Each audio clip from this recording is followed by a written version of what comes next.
말씀을 봅니다. 오늘 같이 볼 말씀은 우리 사도행전 1장 1절로 5절입니다.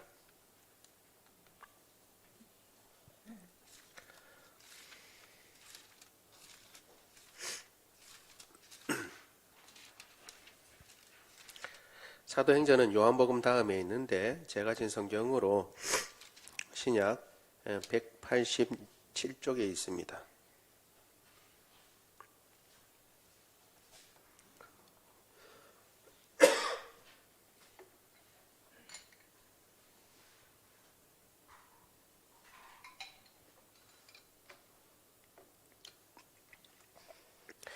사도행전 1장 1절로 5절까지의 말씀을 교독합니다. 제가 먼저 사도행전 1장 1절 읽습니다. 데오빌로여, 내가 먼저 쓴 글에는 무릇 예수께서 행하시며 가르치시기를 시작하심부터 그가 택하신 사도들에게 성령으로 명하시고 승천하신 날까지의 일을 기록하였노라. 그가 고난받으신 후에 또한 그들에게 확실한 많은 증거로 친히 살아계심을 나타내사 40일 동안 그들에게 보이시며 하나님 나라의 일을 말씀하시니라. 사도와 함께 모이사 그들에게 분부하여 이르시되 예루살렘을 떠나지 말고 내게서 들은 바 아버지께서 약속하신 것을 기다리라. 5절 같이 읽습니다. 요한은 물로 세례를 베풀었으나 너희는 몇 날이 못되어 성령으로 세례를 받으리라 하셨느니라. 아멘. 우리가 지난번에 이제 누가복음을 쭉 한번 살펴보았고, 그리고 이제 히브리서 11장을 중점으로 해서 믿음장을 살펴보았고, 이제 오늘부터는 사도행전을 이제 주일 말씀마다 같이 살펴보려고 합니다. 미리 광고드린 대로 왜 사도행전인가라고 생각할 수 있는데, 사도행전이 사실은 생각보다 재미납니다. 내용이 흥미진진한 내용들이 많이 있고, 또 무엇보다도 이 사도행전은 역사입니다. 역사. 예수님께서 승천하시고 난 뒤에 어떻게 해서 교회가 세워지게 됐는가, 어떻게 해서 이방인에게 복음이 전파되게 되었는가, 그리고 교회의 직분은 어떻게 해서 생겨나게 되었는가라는 내용을 사실 사도행전이 다 품고 있습니다. 그래서 복음이 어떻게 전파되고 또 복음이 어떻게 제자들과 사람들에게 점차 더 확실히 요약되고 더 정확해졌는가라고 하는 것을 알 수가 있고, 무엇보다도 우리가 늘 하는 것처럼 무슨 일이 있으면 초대교회로 우리 돌아가자라는 얘기가 있죠. 초대교회. 그러면 초대교회 모습이 어떤 모습이었는가 알아야 되잖아요. 그렇죠? 그런데 초대교회 모습이 어떤 모습이었는가라는 것을 제일 잘 보여주는 것이 바로 이 사도행전입니다. 그래서 이 사도행전을 보면서 사실은 이렇게 우리의 믿음이 이렇게 전수되었구나라는 것도 알게 되고, 우리의 믿음이 이렇구나, 또 사도들이 이렇게 교회를 세워나갔구나라고 하는 것을 알게 됩니다. 그리고 우리가 모범으로 삼는 초대교회가 이런 모습이었구나, 우리가 이런 것을 닮아가야겠다라고 하는 것도 알게 되는 거죠. 그래서 그러한 것들을 우리가 살펴보려면 이 사도행전을 보는 게 중요합니다. 의외로 그런데 이 사도행전을 모든 성경도 그렇지만 잘 몰라요. 내용을 그냥 겉핥기식으로 우리가 읽으면 내용을 잘 모르고 그 의미를 잘 생각해 보지 못합니다. 그런데 중요한 문제, 신학적인 중요한 문제, 그리고 교회 역사에 중요한 이단들이 나온 이단 혹은 또 잘못된 가르침에 대한 것도 이 사도행전을 잘 살펴보면서 바로잡을 수 있는 기회가 있습니다. 그래서 꼭 한번 정립을 하고 우리가 공부를 해야 하는데, 이 설교를 통해서 우리가 어느 정도까지 살펴보고 또 같이 나누려고 합니다. 그 외의 거는 여러분들이 설교만 들으시는 것이 아니라 사도행전을 부지런히 읽으시면서 우리가 설교를 해 나갈 때에 같이 공부를 해 나가시면 큰 도움이 있을 줄로 압니다. 오늘도 우리가 한 두 가지 정도로 살펴보려고 하는데요. 첫 번째 한번 볼까요? 첫 번째 같이 읽어보겠습니다. 시작. 하나님의 나라의 일을 말씀하시니라. 하나님의 나라의 일을 말씀하시니라 라고 얘기했습니다. 사도행전은 그럼 어떤 책인가 라는 것도 우리가 먼저 생각해 봐야겠죠. 사도행전은 그 수신자가 누구냐라고 할 때 데오빌로라고 하는 사람입니다. 우리 사도행전 1장 1절을 같이 한번 읽어보겠습니다. 오늘 읽은 시작. 데오빌로여 내가 먼저 쓴 글에는 무릇 예수께서 행하시며 가르치기를 시작하신부터 라고 되어 있어요. 그러니까 이 수신자가 누구냐라고 할 때 이 편지라는 것을 알 수가 있고 이 글을 받는 사람은 데오빌로라고 하는 사람이다 라는 것을 알 수 있습니다. 데오빌로라고 하는 사람이 딱 들어오면 우리가 딱 생각나는 사람이 또 있죠. 생각나는 구절이 또 있습니다. 어떤 구절이냐면 누가복음에 있는 구절입니다. 우리 누가복음 1장 3절 같이 한번 읽어보겠습니다. 시작. 그 모든 일을 근원부터 자세히 미루어 살핀 나도 데오빌로 각하에게 차례대로 써보내는 것이 좋은 줄 알았노니. 아멘. 이 누가복음도 누구한테 보낸 편지였어요? 데오빌로. 그러니까 이 두 편지의 수신자도 데오빌로고 그 다음에 편지를 쓴 사람도 동일한 사람이라는 것을 우리가 알 수가 있습니다. 왜냐하면 그것을 이제 먼저 쓴 글에는 이라고 나와 있잖아요. 그렇죠. 사도행전 앞에. 그리고 그 내용이 복음서의 내용입니다. 복음서의 내용. 그래서 먼저 복음서의 내용을 쓴 사람이 누구냐? 누가복음. 우리가 알고 있는 대로 누가니까 이 누가가 사도행전도 썼구나 라는 것을 알 수가 있죠. 그래서 자연스럽게 그러면 이 편지를 쓴 이가 누구냐? 라고 할 때 편지 쓴 이가 누구라고요? 누가라는 것을 알 수가 있습니다. 누가 내가 이렇게 썼다, 내가 편지 쓴 사람은 나다라고 쓴 글은 없지만 이 내용을 보면 미루어 볼 때 누가가 먼저는 누가복음을 썼고 그리고 그 뒤에 다시 편지를 보내는데 그게 이 사도행전이구나라는 것을 우리가 알 수 있습니다. 이 누가라고 하는 말은 헬라어에서 나왔는데 여러분 잘 아는 대로 빛의 세기를 우리가 단위를 빛의 단위라고 해야 되나요? 그것을 측량하는 단위가 룩스라고 하는 단위가 있습니다. 룩스. 빛이라는 의미죠. 그래서 이 누가라고 하는 말도 빛이라는 말입니다. 빛이라는 말. 그 말에서 사실은 나와서 룩스라고 하는 그 단위가 거기서 나왔어요. 그래서 누가라고 하는 말의 뜻은 빛나다라고 하는 그런 의미를 가지고 있습니다. 뿐만 아니라 이 누가는 어떤 사람인가 하는 것을 다른 성경에 나와 있는데 골로새서 4장 14절에 그렇게 나와 있어요. 같이 읽어보겠습니다. 시작. 사랑을 받는 의사 누가와 또 데마가 너희에게 문안하느니라. 아멘. 골로새서는 사도 바울이 보낸 편지입니다. 그러니까 사랑을 받는 의사 누가라고 했으니까 이 동일한 사람이라는 것을 우리가 알 수 있고 누가인데 누가가 직업이 뭐라고요? 의사라는 것을 우리가 알 수 있습니다. 그리고 이 의사인 누가가 누구와 함께 있다고요? 지금 바울과 함께 있다는 것을 골로새서를 통해서 알 수가 있죠. 그래서 바울의 사역에 같이 동역했던 동역자였고 그리고 의사였던 누가가 데오빌로라고 하는 사람에게 보낸 편지다라고 하는 것을 우리가 알 수가 있는 것이죠. 배경을 우리가 조금 알아야 되기 때문에 그렇습니다. 그리고 이것이 역사책이라고 그랬습니다. 역사책. 신약 성경에서 유일한 역사책입니다. 복음서도 굳이 따지면 역사라고 생각해 볼 수 있을지 모르지만 복음서는 시간 순서대로 쓴 것이 아닙니다. 시간 순서대로 쓴 것이 아니라 중요하다고 생각하는 것 순서대로 썼어요. 물론 시간을 염두에 두고 쓰긴 했지만 꼭 시간에 맞춰서 쓰지 않고 왜? 구원 얻는 데 필요한 것이라고 생각하는 것들을 가려서 썼기 때문에 꼭 시간에 맞춰서 쓴 게 아닙니다. 마태, 마가, 누가, 요한도 딱 시간에 맞춰서 이렇게 시간 순서대로 쓴 것이 아닙니다. 대개는 시간을 참조해서 썼을 것이라고 생각하지만 반드시 맞는 거 아니에요.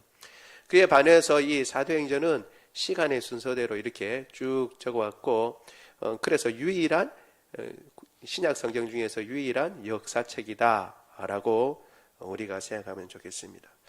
그리고 이 먼저 쓴 글이라고 하는 것을 이야기를 하고 있죠.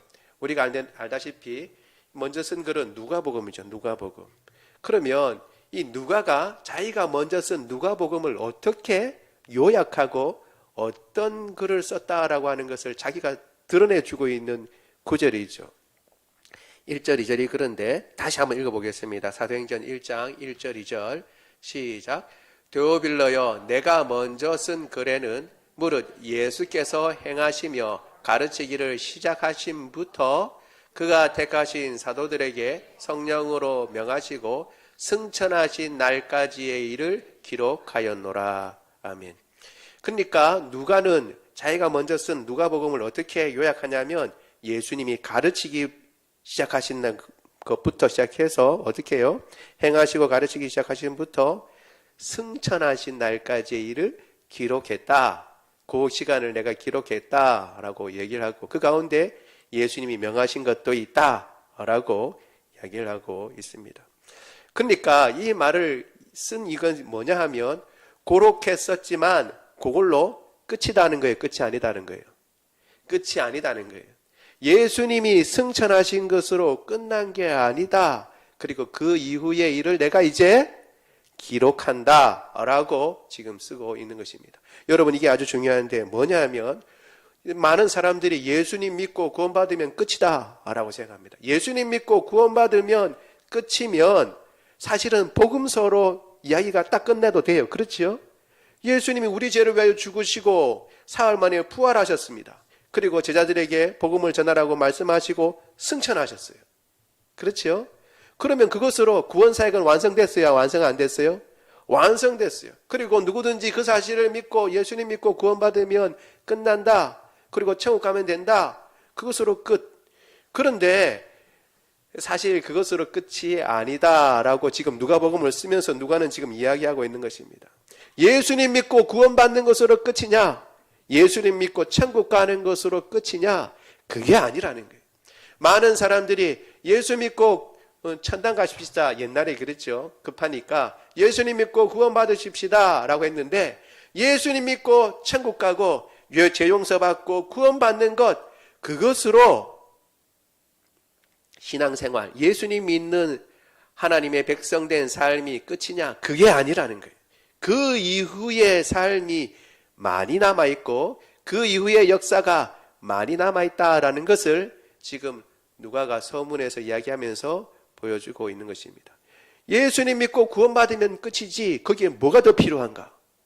내가 예수님 믿고 죄 용서받고 구원받으면 끝난 것이라고 생각하는 사람들에게 그게 끝이 아니다. 예수님 믿고 구원받는 것으로 끝나는 인생이 아니다 라고 하는 것을 알려주고 있는 것입니다. 무슨 의도를 가지고 썼다라고 하는 것을 이야기를 해주고 있는 거죠. 그저 말씀하시지 않고 예수님께서는 성령으로 사도들에게 명하셨다라고 하고 있습니다. 그 가운데 있는 것은 여러분은 예수님께서 말씀하신 것은 성령으로 명하신 것입니다. 그러니까 그 말씀을 어떻게 해요? 지켜야 돼요? 안 지켜야 돼요? 지켜야 된다는 것을 얘기하는 거죠.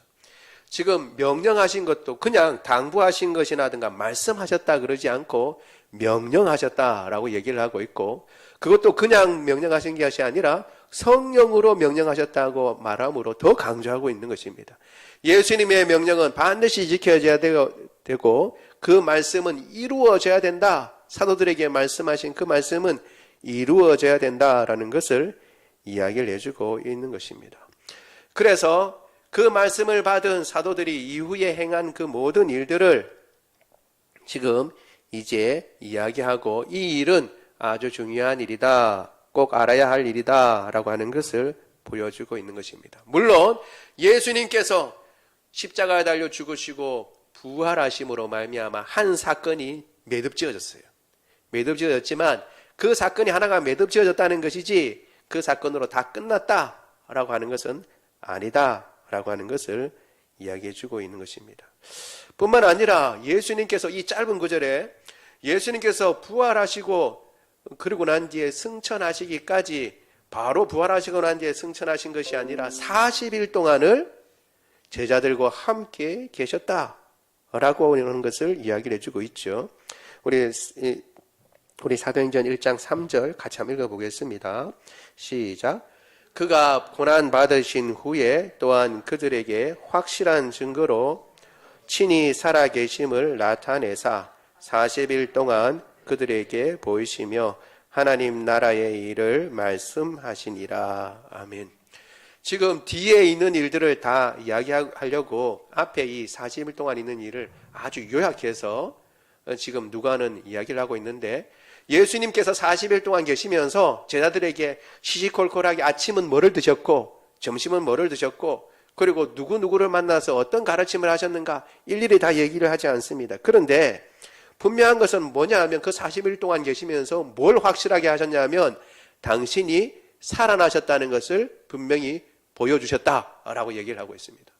아직도 의심하는 사람들에게 예수님 부활하셨다, 예수님 죽으시고 땅에 무덤에 묻혀서 썩어진 것이 아니라 예수님은 부활하셔서 그 제자들에게 내가 부활했다는 것을 여러 가지 증거들, 많은 증거들을 이야기하시면서 확증해 주셨다라고 이야기를 하고 있습니다.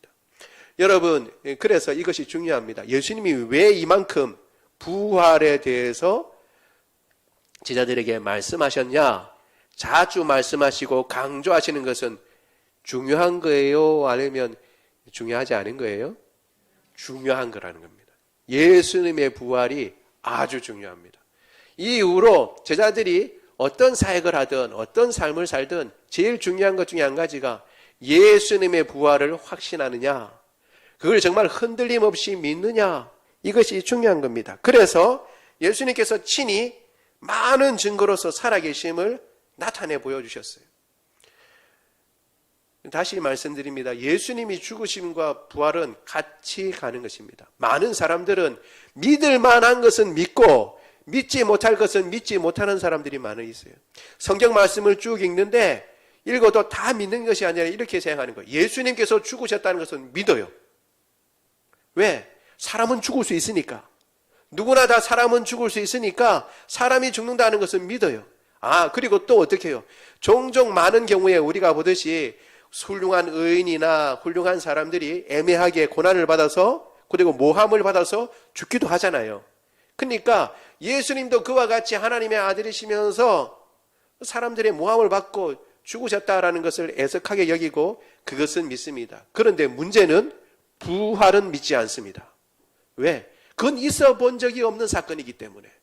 경험해 보지 않은 것은 사실은 사람들이 잘 믿지를 못합니다. 어떻게 부활할 수가 있느냐? 죽은 사람이 어떻게 살아날 수가 있는가? 또 과학을 하는 사람이라면 더 그렇겠죠. 그 피가 다 멈춰섰는데 심장도 다 하고, 그리고 부패하기 시작했을 텐데 부패하기 시작한 사흘 동안에 부패한 그것은 또 어떻게 회복하셨을까? 이런 생각 저런 생각을 하면 도무지 믿을 수가 없는 거죠. 그런데 성경은 분명히 뭐라고 말씀하시냐면 그런 거 다 감안해서라도 예수님은 다 부활하셨다는 거예요. 제자들이 그걸 만졌고 예수님의 손을 만졌고 확인했고 만났다는 거예요. 며칠 동안? 40일 동안. 40일 동안 부활을 증거하셨다는 겁니다. 그러니까 이것을 분명하게 확실하게 아는 것이 중요하다는 것입니다. 다시 말씀드립니다. 내가 성경을 보면서 믿을 만한 것은 믿고 믿지 않을 만한 것 혹은 믿을 수 없는 것은 내가 안 믿는다. 이것은 하나님의 말씀을 대하는 태도가 아닙니다. 딱 두 가지밖에 없어요. 처음부터 이것은 거짓이다, 나는 도무지 믿지 못하겠다 라고 하든가 아니면 다 믿든가. 두 가지밖에 없는 것이지 이 부분은 내가 믿고 저 부분은 내가 믿지 않겠다 라고 하는 것은 있을 수가 없는 것입니다.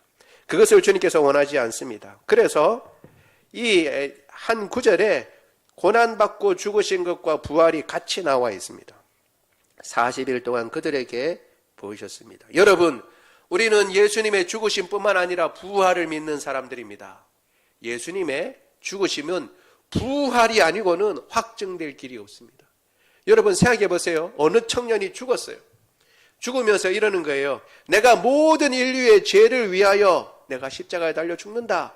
나의 죽음은 죄 없는 사람인 내가 인류의 죄인을 위해서 내가 친히 죄값인 죽음의 값을 지불하는 것이다 라고 주장하고 죽었어요. 근데 그 주장이 확실한지 어떻게 알아요? 그 주장이 확실한지 어떻게 아냐고요. 여러분, 제가 또 이제 예를 들면 제가 그래도 마음이 좀 착하게 생겼잖아요. 그러니까 여러분들의 모든 허물을 짊어지고 제가 대신 죽겠습니다 하고 죽어요. 그 죽는다고 여러분 제가 여러분들의 죄를 다 짊어지고 죽은 게 확실한가요? 아니죠. 주장일 뿐이잖아요. 주장. 그 주장이 사실인지 어떻게 확인하느냐? 어떻게? 예수님께서 모든 인류의 죄를 짊어지시고 죽으셨다는 것을 어떻게 확인하냐? 부활로 확인하는 것입니다. 부활로. 부활이 아니고는 예수님께서 십자가에서 죽으신 것이 온 인류의 죄값 때문에 죽은 것인지 알 수 없는 것이에요. 예수님께서 부활하심으로 말미암아 하나님의 능력으로 그 죽으심이 모든 인류를 죄값을 위한 죽음이었구나라는 것이 확인되는 겁니다. 확인되는 것. 따라서 어떤 분들은 죽음 십자가는 믿는데 부활은 못 믿겠다라고 하는 것은 십자가도 믿지 않는 거예요. 믿을 수가 없어요. 뭘 근거로 해서 믿을 수가 있겠습니까? 부활이 아니고는 예수님의 십자가의 죽으심을 확인할 길이 없는 것입니다. 그래서 예수님께서 십자가에 달려 죽으신 것과 부활은 같이 가고 있는 것입니다. 오늘 이 자리에 모여서 하나님께 예배드리는 우리는 예수님의 부활을 믿는 사람인 줄로 믿습니다. 우리는 예수님의 부활을 믿습니다. 이것을 예수님께서 다시 한번 분명하게 하시고 그리고 난 뒤에 하나님 나라의 일을 말씀하셨어요. 놀랍게도 40일 동안의 그 가르침을 한마디로 누가는 요약하는데 어떻게 요약했냐면 하나님 나라의 일을 말씀하셨다라고 얘기했어요. 하나님 나라의 일을 말씀하셨다라고 해서 사실 이 모든 일에 가장 근본되는 것이 뭐냐면 하나님 나라의 일이라는 것을 가르쳐 주신 것입니다. 여러분들도 조금 신앙생활을 하신 분들은 혹은 관심이 조금 있는 사람이라면 다 들었을 것입니다. 한때 설교에서 모든 이제 책이나 이런 데서 하나님 나라라고 하는 것이 한때 크게 유행을 했더랬습니다. 그래서 왜 하나님의 나라라고 하느냐? 예수님이라든가 교회라고 얘기하지 않고 왜 하나님의 나라를 이야기하느냐? 여기에 그게 이유가 나와 있는 것입니다. 누가는 예수님께서 40일 동안 말씀하신 것이 하나님 나라의 일이라고 요약해서 얘기해 주고 있습니다. 그 말은 뭐예요? 예수님께서 부활하시고 난 뒤에 이제 40일 동안 제자들과 함께 계셨어요. 여러 가지 이야기도 하시고 여러 가지 가르쳐 주실 수 있었는데 그 핵심을 딱 모아보면 뭘로 압축이 된다고요? 하나님 나라의 일로 압축이 되는 것입니다. 그러니까 사실 복음서에서 예수님께서 행하신 그 모든 일들도 하나님 나라에 관한 일이었고 그리고 또 이후에 예수님께서 부활 승천하신 이후에 백성들이 우리와 제자들이 힘써 행할 일 가장 관심 갖고 주제를 가지고 힘쓸 일이 뭐라고요? 하나님 나라의 일인 것을 가르쳐 주신 것입니다. 하나님의 나라의 일. 그러니까 우리가 이 40일 동안 제자들이 예수님으로부터 특별 훈련을 또 받은 거예요. 그렇죠? 부활하시고 난 뒤에 이게 어떻게 내가 부활해야 되는가? 내가 왜 십자가에 달려 죽었는가? 이 죽음의 의미가 무엇인가? 이것이 어떻게 하나님의 나라와 연관이 있는가라는 것을 쭉 다 가르쳐 주신 거죠. 그러니까 예수님의 복음서에 보면 항상 나오는 것이 뭐예요? 제자들은 깨닫지 못하더라. 늘 깨닫지 못해요. 그래서 예수님께 늘 꾸중 들어요. 아직까지 믿음이 없느냐? 너희는 왜 이렇게 믿음이 없느냐 하고 꾸중 들어요. 그러다가 어떻게 해요? 사도행전을 지나가면서 보면 그 이해가 더 많아지고 커지는 것을 볼 수 있습니다. 여러 가지 이유가 있지만 그 중에 한 가지는 이 40일 동안 되어진 일들을 가지고 예수님께서 지금 가르쳐 주셨고 그 일들을 받아들여서 아하 그렇구나 하고 깨닫게 된 것입니다. 그런데 그 깨닫게 된 일이 한마디로 얘기하면 뭐라고요? 하나님 나라의 일이라는 거예요. 하나님 나라. 그러면 우리가 생각해 봐야겠죠. 하나님 나라는 그 뭔가? 예수님께서 말씀하신 하나님의 나라가 뭔가라는 것을 우리가 생각해 볼 수 있는데, 그것은 여러 측면으로 우리가 살펴볼 수 있겠지만 한 가지만 우리가 잘 아는 것을 다시 한번 상기할 필요가 있습니다. 뭐냐 하면 하나님의 나라라고 할 때에 우리가 생각해 볼 수 있는 것입니다. 나라나 국가는 세 가지가 있어야 돼요. 그렇죠? 국가라고 할 때는 세 가지가 있어야 됩니다. 뭐가 있어야 되죠? 국민이 있어야 되죠. 또 영토가 있어야 되고 주권이 있어야 됩니다. 그러니까 사실 영토와 국민과 주권이 있어야 되는데, 하나님의 나라라고 하면 그 특징이 뭐라고요? 주권이 누구에게 있어요? 예. 다른 나라들도 되게 영토도 있고 그 다음에 국민들도 있지만 다른 데도 다 그렇죠. 그런데 주권이 누구한테 있다고요? 하나님께 있기 때문에 하나님 나라입니다. 그래서 엄격히 얘기하면 왕국입니다. 왕국.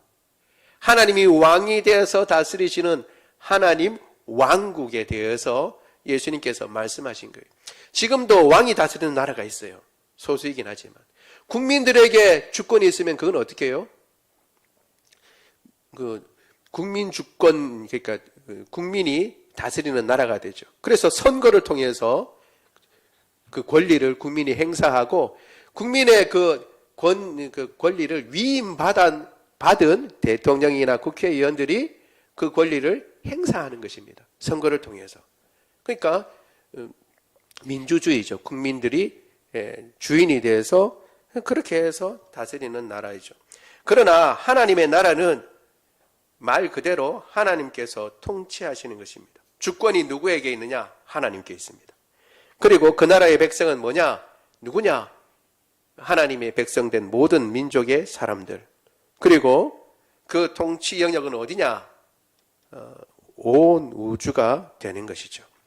온 우주에 하나님께서 다스리시고 통치하시는 그 영역에 대해서 주님께서 말씀하셨다라는 것을 알 수가 있습니다.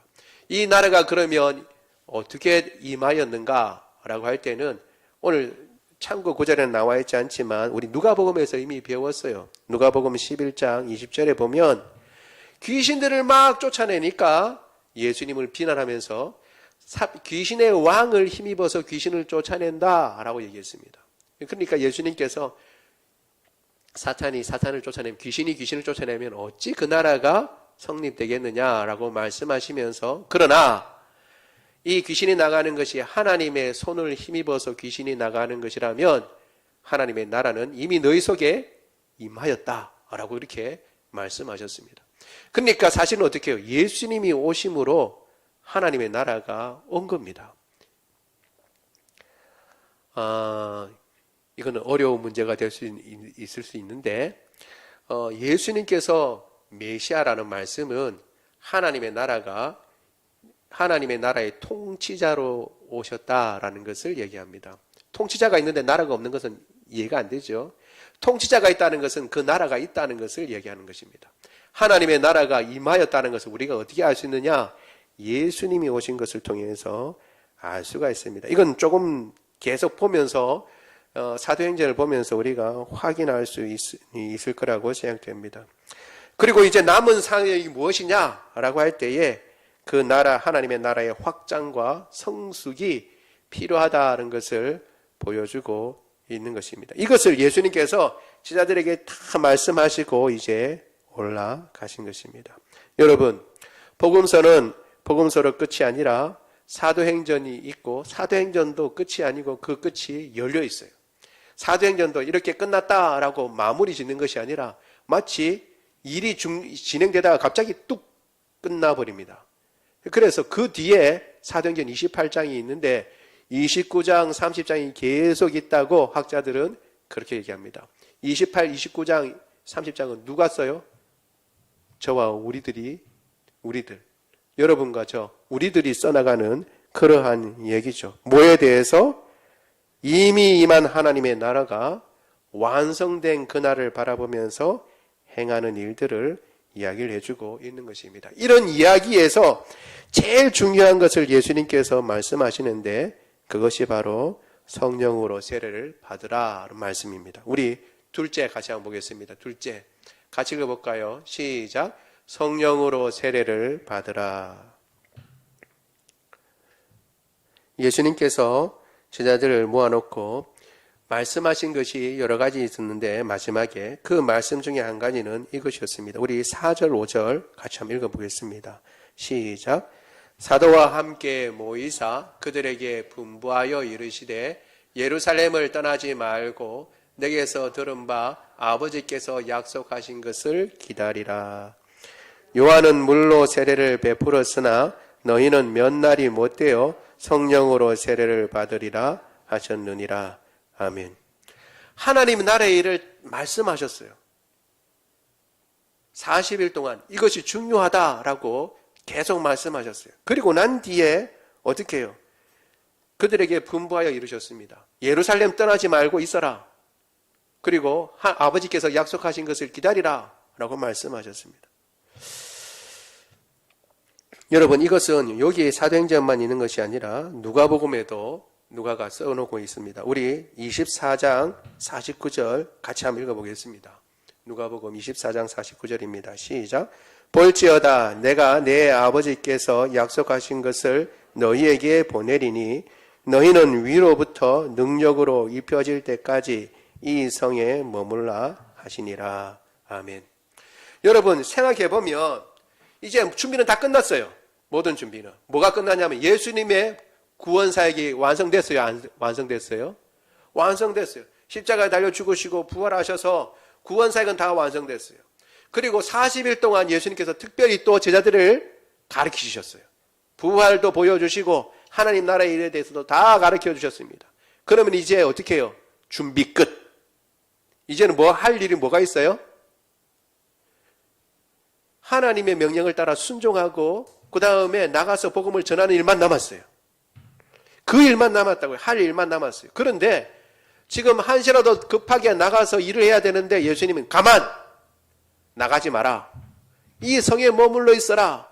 그리고 아버지께서 약속하신 것이 있는데 그것을 받으라 라고 지금 이야기를 하고 있는 것입니다. 그게 뭐냐? 뭔지는 모르겠지만 이 누가복음에서는 뭐냐 하면 위로부터 능력을 덧입을 입혀질 때까지 이렇게 얘기를 하고 있습니다. 하나님께서 약속하신 것이 아버지께서 약속하신 것을 받으면 위로부터 뭘 얻는다고요? 능력을 덧입게 되고 그 능력이 있어야만 뭘 할 수 있어요? 하나님 나라의 일을 감당할 수 있으니까 지금 구원도 이루어졌고 우리가 알 만큼 예수님이 가르쳐줘서 알기도 알고 그래서 내가 내 힘으로 나가서 힘써 전해야지 해서 될 일이 아니고 능력을 입을 때까지 아버지께서 약속하신 것을 받기까지 너희는 기다려야 된다. 주님 말씀하십니다. 그러니까 뭐예요? 복음에 대해서도 잘 알고 있고 구원에 대해서도 잘 알고 있지만 그것으로는 어떻게 해요? 부족하다는 것을 이야기하고 있는 거죠. 성령이 함께 하시지 않으면 아니 된다라는 것이죠. 그러니까 예수님께서 그 다음에 요한은 물로 세례를 베풀었지만 너희는 성령으로 세례를 받을 것이다 라고 얘기합니다. 그러니까 성령으로 세례를 받고 난 뒤에야 그 다음에야 그 능력을 힘입어서 복음을 전할 수 있고 하나님 나라의 일을 감당할 수 있다고 주님께서 말씀하시는 것입니다. 여러분 참 중요한 것이죠. 성령으로 세례를 받는 것이 이와 같이 중요한 것입니다. 그러면 우리는 당장 생각합니다. 아이고 나도 그럼 성령으로 세례를 받아야지.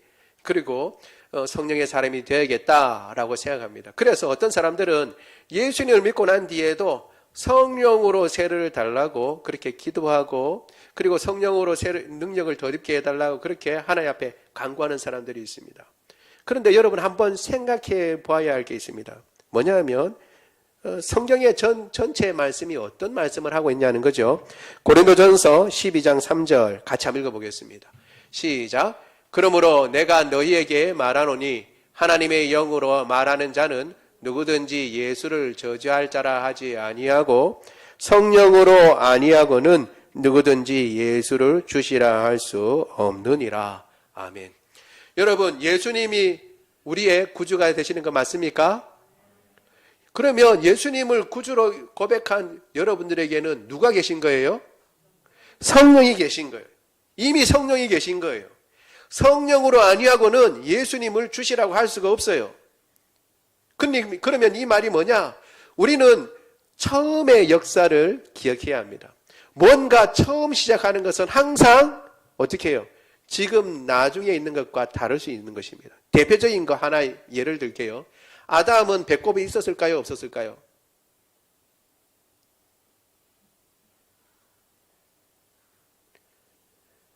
여러분, 처음이니까, 그죠? 처음 창조한 사람은 물론 똑같은 사람이죠. 똑같은 사람이지만 처음 창조는 어떻게 해요? 그 전에 있어 본 적이 없었기 때문에 우리가 생각해 볼 여지가 많은 것입니다. 그 중에 한 가지가 뭐예요? 처음부터 이 제자들은 성령을 받고 예수님을 믿은 게 아니에요. 성령은 또 다른 보혜사예요. 또 다른 보혜사. 그러면 원래 보혜사가 누구예요? 예수님이에요. 예수님. 예수님 때문에 구원받고 예수님 때문에 힘을 얻고 예수님의 능력으로 살아가고 예수님 때문에 능력을 입고 가는 거예요. 예수님께서 지금 우리 새벽기도 하고 있는데 마태복음에서 파송할 때, 제자들 파송할 때 예수님이 그냥 권능도 주셔요. 너희가 귀신 쫓아내겠다라고 권능도 예수님이 직접 주세요. 그 말은 뭐냐면 예수님 때문에 힘입어서 살아가던 제자들 이제 예수님이 떠나세요? 안 떠나세요? 예수님이 승천하신다고요. 그들과 같이 예전에 육체로 같이 있을 때처럼 같이 있지 않아요. 그러면서 누구를 보내시는 거예요? 성령을 보내시는 거예요. 근데 우리는 예수님과 함께 있어 본 적이 있어요? 없어요? 없어요. 우리는 그건 경험하지 못했고 우리는 누구와 함께 있어요? 처음부터 성령과 함께 계세요. 이 차이가 있는 거예요. 역사라고 하는 것은 이런 차이가 있다는 것을 기억해야 하는 것입니다. 그걸 고지고대로 다 붙여서 똑같다라고 생각하기에는 곤란한 부분이 있는 것입니다. 사실 사도행전이 그것을 보여주고 있는데 처음 제자들에게는 성령이 넘쳐 임하신 게 아니라 예수님과 함께 있으면서 예수님 믿고 구원받은 거예요. 근데 이제 예수님 하신 그 일을 누가 하세요? 성령께서 하시는 것입니다. 그러니까 이제 능력을 덧입으려면 어떻게 해요? 우리가 아는 대로 오순절 사건이 일어나야 되는 거예요. 그러나 이미 오순절 사건이 일어난 이후에 예수님을 믿는 우리들은 누구든지 예수님을 믿는 그 순간 누구예요? 성령이 아니고는 예수님을 주시라고 할 수 없기 때문에 예수님을 믿으면 누가 계신 거예요? 이미 성령께서 계신 거예요. 성령께서 계신데 성령으로 능력을 덧입혀 달라고 기도할 필요가 있어요? 없어요? 오순절 성령이 임하셨듯이 그렇게 우리에게 임할 필요가 없는 거죠. 이미 계신 성령께서 어떻게 해요? 제게 능력을 주시도록, 이미 계신 성령께서 제게 은혜를 베풀어 주시도록 이 능력을 저의 연약함을 채워주시도록 이렇게 기도할 수는 있지만 예수님께서 말씀하신 대로 이와 같이 처음 성령이 임하실 때처럼 기도하는 것처럼 그렇게 기도할 필요는 없다라고 하는 것을 우리가 기억해야 되는 것, 기억하면 좋겠습니다. 그러나 한 가지 분명한 것은 그때나 지금이나 뭐냐 하면 예수님의 일을, 하나님의 일을 하고 하나님의 명령을 준행하는 데에는 누가 함께 하셔야 된다? 성령께서 함께 하셔야 된다는 것은 변함이 없는 것입니다. 그 말은 뭐냐 하면 내 지혜로 하는 게 아니라는 거예요. 하나님의 나라의 일은 내가 경험해 보니까 이건 이렇게 하면 좋겠고 저건 저렇게 하면 좋겠다라고 해서 될 일이 아니에요. 예수님께서 40일 동안 가르치셨으니까 얼마나 잘 가르치셨겠어요. 3년 동안 예수님 따라다니면서 배우고 깨닫지 못했던 것을 예수님께서는 죽으시고 부활하셔서 실제로 보여주시고 그 사건의 의미를 하나하나 이야기해 주시니까 제자들이 얼마나 잘 알겠어요.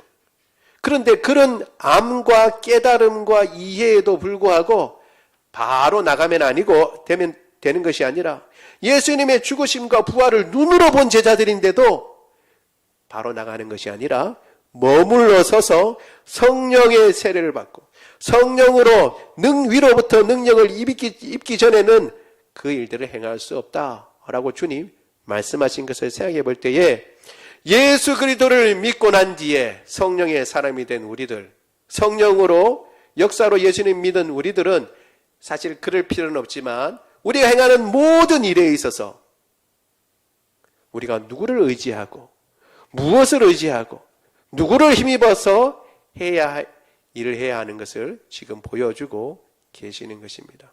여러분, 우리는 이미 성령의 사람입니다. 우리가 잘 인정하든 인정하지 않든 우리는 좌왕우왕하고 잘 넘어지고 그리고 여전히 부족하고 여전히 연약하지만 우리 속에는 이미 성령께서 함께 하십니다. 여러분, 그러니까 두려워하지 마시고 염려하지 마세요. 그럴 필요가 없습니다. 우리는 연약하지만 성령은 연약하시지 않습니다.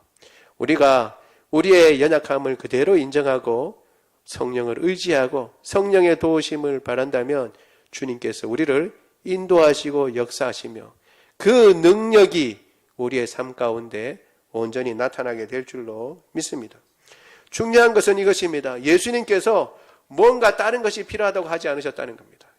보니까 내가 그때는 너무 구원 사역을 하느라고 참 돈을 미리 모아놓지 못했는데 앞으로 교회가 생기고 구원 사역 하려고 그러면 돈이 많이 필요하다.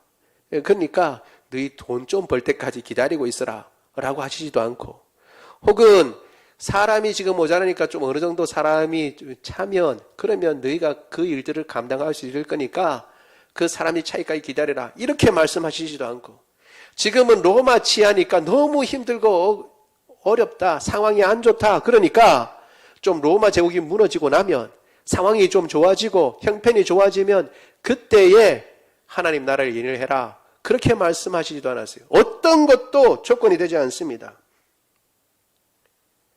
하나님 나라의 일을 하는데 가장 기본적이고 중요한 것은 성령으로 세례를 받는 것입니다. 성령으로 세례를 받는 것은 예수님을 믿을 때에 이미 받은 것입니다. 그러면 어떻게 해요? 성령으로 충분한 겁니다. 성령으로 충분합니다. 예수님께서 지금 하나님 나라의 모든 일들을 말씀하시고 난 뒤에 딱 한 가지 기다려서 받고 가야 될 게 있는데, 그것은 아버지께서 예비하신 선물이다. 그것은 성령이다 라고 말씀하고 있는 것입니다. 예수님을 믿고 성령으로 예수님을 믿고 예수님을 주라고 고백하는 우리는 이미 성령의 사람인 것입니다. 그러면 가장 중요하고 가장 근본적이고 가장 기초적인 준비는 이미 다 끝난 것입니다. 구원을 얻고 예수님을 구주라고 고백하는 순간에 사실은 우리는 다 준비되어 있습니다. 우리가 해야 할 일은 순종하고 나아가는 일밖에 없는 것입니다.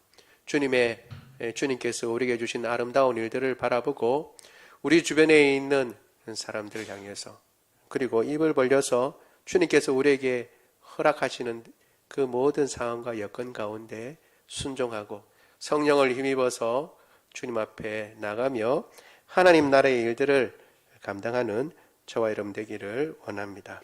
마지막으로 한 구절 읽겠습니다. 사도행전 1장 8절입니다. 시작. 오직 성령이 너희에게 임하시면 너희가 권능을 받고 예루살렘과 온 유대와 사마리아와 땅끝까지 이르러 내 증인이 되리라 하시니라. 아멘. 다른 것 필요 없고 오직 성령이 너희에게 임하시면, 오직 성령이 너희에게 임하시면 너희가 내 증인이 되리라 라고 말씀하셨습니다. 그 말씀을 받고 주님 앞에서 증인으로 살아가며 하나님 나라의 일을 감당하는 저와 여러분 되기를 원합니다. 말씀을 생각하며 우리 같이 기도하도록 하겠습니다. 기도할 때요, 주님,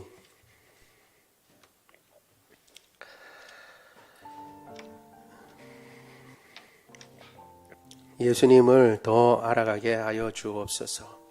누가가 데오빌로에게 앞서 보낸 편지, 그 내용, 예수님께서 행하신 그 모든 일들을 더 깊이 알아가고 더 자세히 알아갈 수 있도록 주님 도와주시되, 특별히 하나님 나라를 더 깊이 알아갈 수 있도록 주님 은혜 더하여 주옵소서. 또한 주님, 성령의 사람이 되게 하여 주옵소서. 이미 예수님을 믿고 구원받고 성령께서 내 마음 가운데 계신 줄 믿습니다. 성령을 힘입어 살며 성령을 힘입어서 순종하고 성령을 힘입어서 하나님의 나라의 일을 감당하게 하여 주옵소서. 같이 한 목소리로 기도합니다. 사랑이 많으신 하나님, 주의 은혜를 인하여 감사를 드립니다. 오늘 우리가 사도행전을 같이 살펴보았습니다. 하나님 아버지, 사도행전의 내용 가운데 우리가 같이 살펴본 것은 누가가 데오빌로에게 참으로 앞선 보낸 편지를 요약하면서 예수님께서 행하시고 말씀하시며 전파하시고 죽으시고 부활하신 일들까지의 내용이라고 이야기를 하고 있습니다. 그리고 예수님도 제자들을 모아서 40일 동안 당신의 부활을 더 분명하고 확실하게 많은 증거로 말씀하셨다고 하고 있습니다. 주님, 은혜를 내려 주옵소서. 예수님께서 우리의 구주이신 것과 예수님께서 우리의 모든 죄를 위하여 십자가에 달려 죽으신 것, 특별히 나의 죄 때문에 십자가에 달려 죽으시고 피 흘리심으로 죄의 값을 지불하시고 나를 사셨다는 것, 그것이 부활로 말미암아 확증되고 부활로 말미암아 증거되었다는 것을 기억하며 흔들리지 말고 그 사실을 그대로 받고 그 사실을 그대로 믿으며 믿음의 사람으로 살아갈 수 있도록 은혜 더하여 주옵소서. 예수님은 하나님의 나라의 일을 말씀하시고 증거하였습니다. 하나님의 통치가 다스림이 나의 삶 전체에 그리고 우리의 삶의 영역 전체, 가정과 이 나라의 전체에 임할 수 있도록 주님 도와주시기를 원하옵나이다. 아울러 하나님 아버지, 주님께서 성령을 받지 아니하고는 이 일을 할 수 없다고 말씀하신 부분을 보게 됩니다. 성령으로 세례를 받기 위하여 기다리고 그것을 받고 난 뒤에 일하라고 주님 말씀하시는 것입니다. 우리가 예수님을 믿어 이제야 성령의 사람이 되었으니 우리의 모든 일에 성령을 의지하고 주님께서 가르치시는 대로 순종하며 달려갈 수 있도록 주님 도와주시기를 원하옵나이다. 내 힘과 내 능력과 내 지혜로 되지 않습니다. 성령을 힘입지 아니하고는 될 수가 없고 그것은 주님께서 주시는 능력입니다. 우리가 능력 대신 성령을 힘입어 순종하고 주님의 뜻을 이룰 수 있도록 주님 도와주옵소서. 사랑이 많으신 하나님, 주의 은혜를 인하여 감사를 드립니다. 우리 가운데 연약한 자들이 있습니까? 주님 구원하여 주시고 회복시켜 주옵소서. 암세포 주님께서 도말하여 주옵소서. 하나님 아버지, 코로나 바이러스도 주님 도말하여 주옵소서. 우리 몸속에 있는 장기들을 건강하게 하옵시고 염증들을 다 고쳐 주옵소서.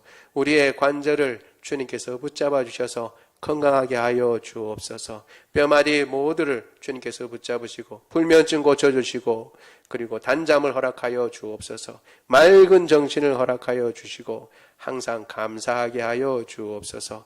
주님께서 우리에게 건강을 주시되 디스크도 고쳐주시고 안구건조증 그리고 또한 비염도 고쳐주옵소서. 죽었던 우리 영혼도 살리신 예수 그리스도의 보혈의 능력이 나타나서 우리의 모든 연약한 것들을 회복시켜 주시고 새롭게 해주시기를 원하옵나이다.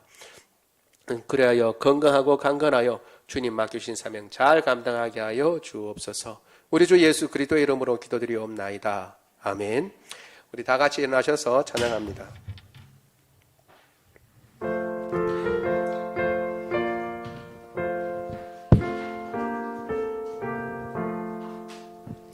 어두운 밤 시대리니 내 직분 지켜서 찬이슬 맺힐 때에 일찍 일어나 해 돋는 아침부터 힘써서 일하라. 일할 수 없는 밤이 속히 오리라. 어두운 밤 시대리니 내 직분 지켜서 일할 때 일하면서 놀지 마라.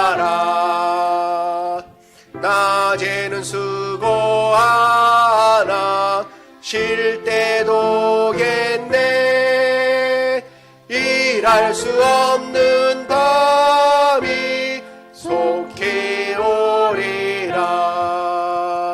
어두운 밤 시대리니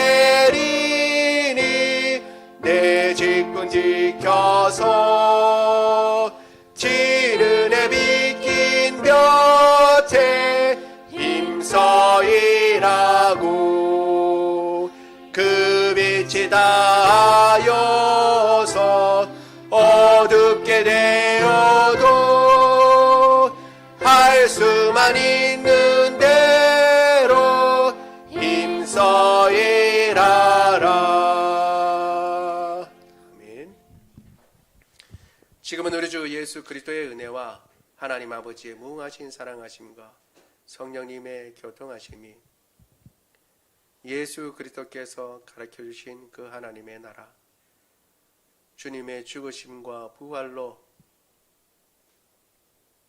이 땅 가운데 임한 그 나라에서 주님의 말씀을 순종하되 성령으로 명하신 그 말씀을 온전히 붙들고 순종하여 주의 뜻을 이루되 내 힘과 지혜와 명철이 아니라 성령의 인도함으로 성령의 능력으로 성령의 도움으로 하겠다고 다짐하는 주의 모든 백성들 머리 위에 지금부터 영원토록 함께 하시기를 간절히 축원하옵나이다. 아멘.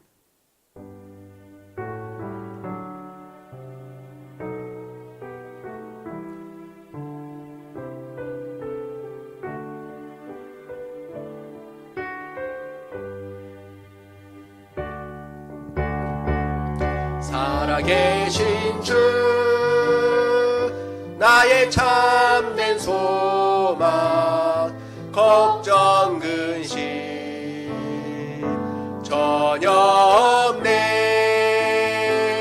사랑의 주 내 갈 길 인도하니 내 모든 삶의 기쁨 늘 충만하네. 살아계신 주 나의 참된 소망 걱정 근심 전혀 없네. 사랑의 주 내 갈 길 인도하니 내 모든 삶의 기쁨 늘 충만하네.